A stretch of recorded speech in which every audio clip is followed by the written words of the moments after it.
जम्मू एवं काश्मीर पहलगाम रे 22 एप्रिल रे होइतिबा आतंकवादी आक्रमण परे भारत 6-7 मे राति रे पाकिस्तान विरोध में प्रतिशोध नेइतला। भारत पाकिस्तान में प्रवेश करी 9टी आतंकवादी अड्डा को ध्वंस करथिला, जोंथिरे 100 रु अधिक आतंकवादी निहत होइतिले बोली भारत दाबी करथिला।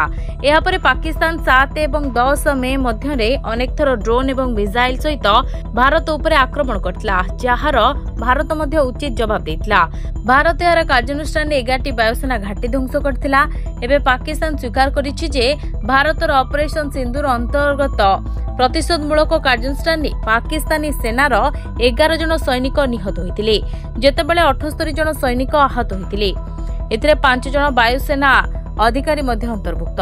पाकिस्तान रिपोर्ट करिछि जे भारतर प्रतिशोधमूलक कार्यानुष्ठान पाकिस्तान सेनार अब्दुल रहमान, दिलावर खान, इकरामुल्लाह, खालिद, मोहम्मद आदिल, अकबर एवं निसार निहत होइछन्ति। जेतेबेले पाकिस्तान वायुसेनार स्क्वाड्रन लीडर उस्मान यूसुफ, मुख्य टेक्नीशियन औरंगजेब, मुख्य technician Najib, corporal technician Farooq एवं वरिष्ठ टेक्नीशियन मुबासिन कर मृत्यु होइछि। Bureau report, Dinalipi live.